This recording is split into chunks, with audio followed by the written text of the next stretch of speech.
Hello, Paul here. It's December 9th, 2020, and I'm out in the garden and going to give you a little garden report.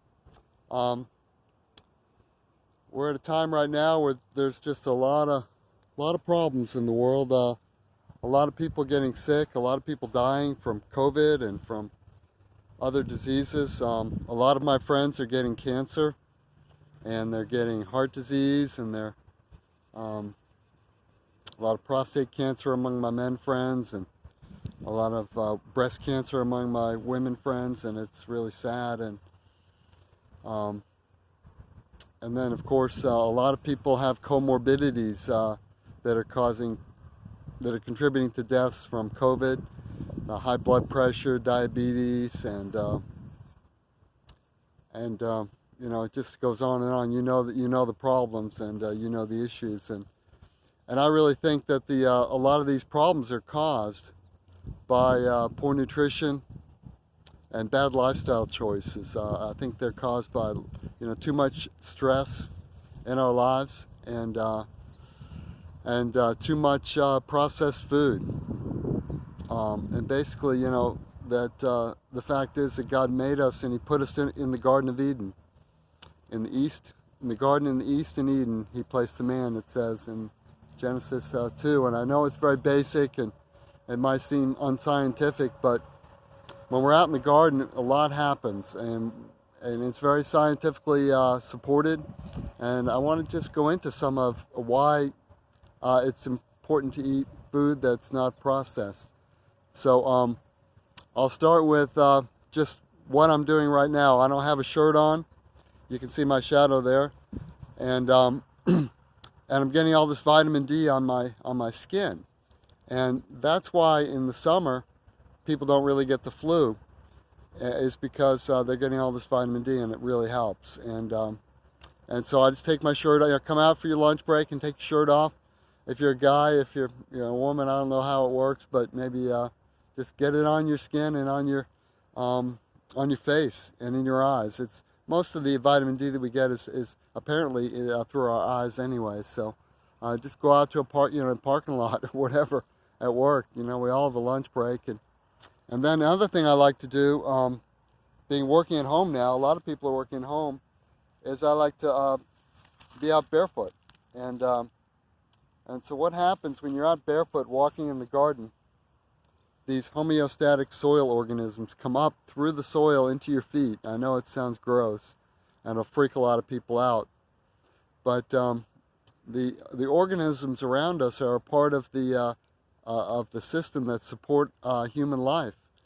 And the best example of that is in your gut, in your tummy. There's several pounds and several trillion organisms that are essential for you to live.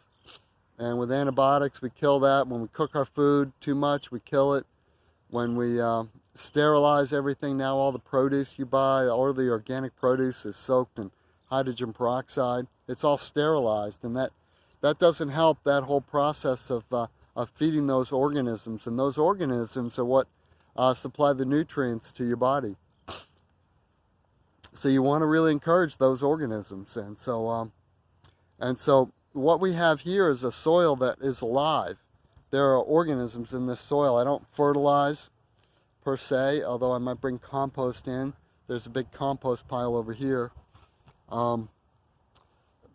See that pile of soil in front of the little red house there, where I keep my hose and my shovels and whatnot. So that's compost, and I spread that around a bit, but not really that much, because the soil rejuvenates itself. And it's always interesting in the winter what happens. Some winters I have lots of kale and lettuce, and it's just amazing. But this winter I've got something really amazing, and I'll show you this food here in a sec. Let me get down here. Get the light right. Yeah, can you see that? That is a purple top turnip right there, and they're amazing. They're like a radish. So you can cut off a little radish-sized piece of that and put it in a salad, and it's really good. And you can eat the greens.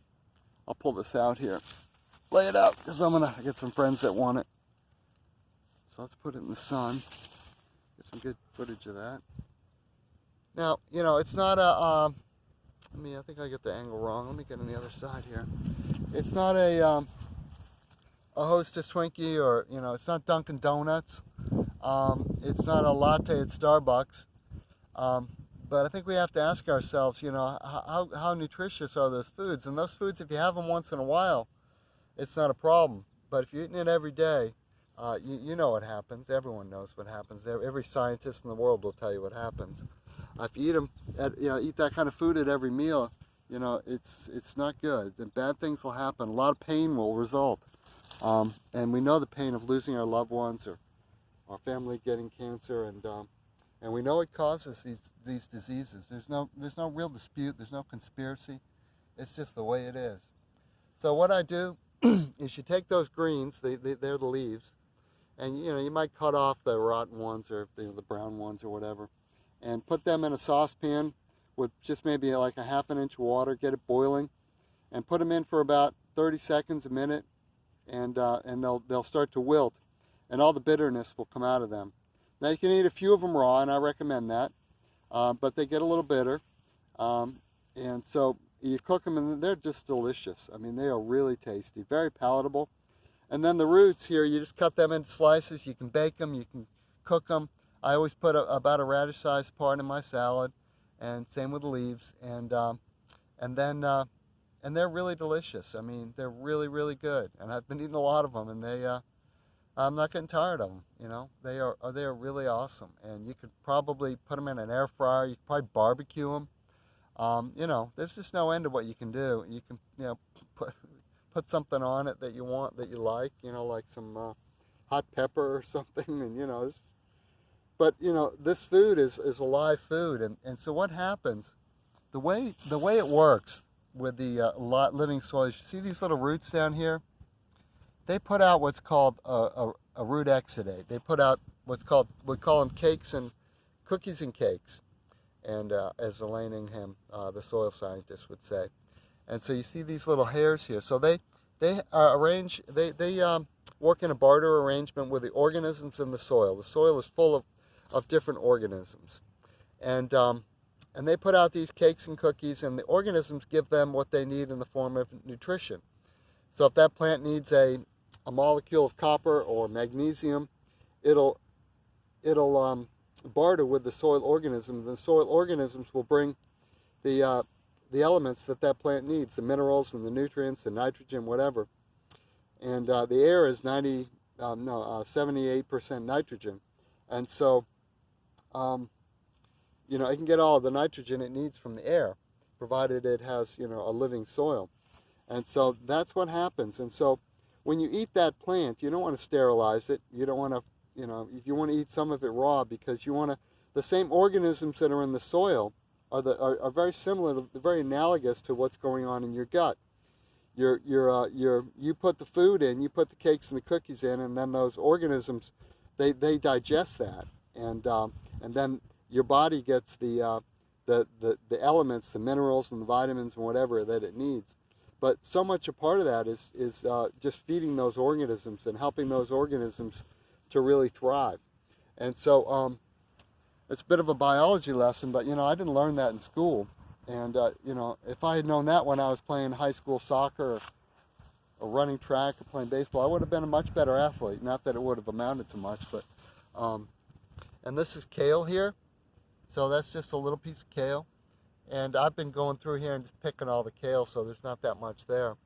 And then we've got some other plants here, and these are things you wouldn't even really notice, but you know, the garden is just so full of surprises, and you know, I think it's just God's way of showing love to us. You know, He's always doing things that are amazing. And this is a wild lettuce plant, and it's the only one in my garden, and I've been eating it all the time, so it's pretty pillaged right now. But isn't that amazing? That, you know, a bird comes in, drops the seeds, and there's wild lettuce, and it's probably, you know, 100 times more nutritious than anything I can get at a supermarket.